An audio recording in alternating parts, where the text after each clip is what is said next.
কতটা ভাগ্যবতী করে আল্লাহ আমাকে দুনিয়াতে পাঠাইছেন, আলহামদুলিল্লাহ। জানি না কয়জন মানুষ নিজের জন্য নিজে প্রাউড ফিল করে, বাট আলহামদুলিল্লাহ আমি আমার জন্য আমি প্রাউড ফিল করি। নিজের বাবা মা যতদিন বেঁচে থাকেন ততদিন সন্তানদের একটা ভরসার জায়গা থাকে। আসসালামু আলাইকুম সবাইকে, আশা করি এই রমজানে সবার দিনকাল ভালোই যাইতেছে। আর এই সুখে দুঃখের জীবনে আপনি কাউকে সাথে পান বা না পান, মাকে তো অবশ্যই পাবেন। আমি আমেরিকাতে থেকেও আমার মায়ের বাড়ি আমার খুব কাছাকাছি, এই জন্যই নিজেকে প্রাউড ফিল মনে হয়। আজকে ছিল 3rd রামাদান। আম্মা দেখেন আমাদের জন্য অনেক কিছুই বানাই ফেলছেন। একদিন না, আমি তো প্রায় গিয়ে গিয়ে ইফতার করে আসি।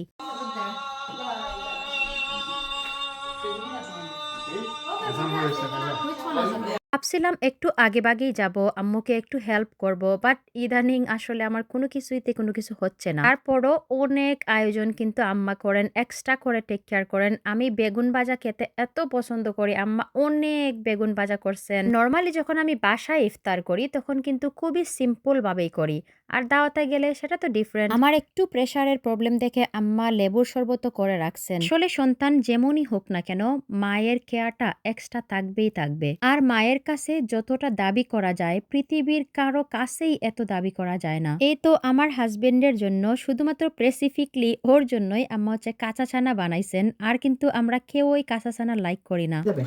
বেগুন বড়া, বেগুন ভাজা, বাইঙ্গনের বড়া।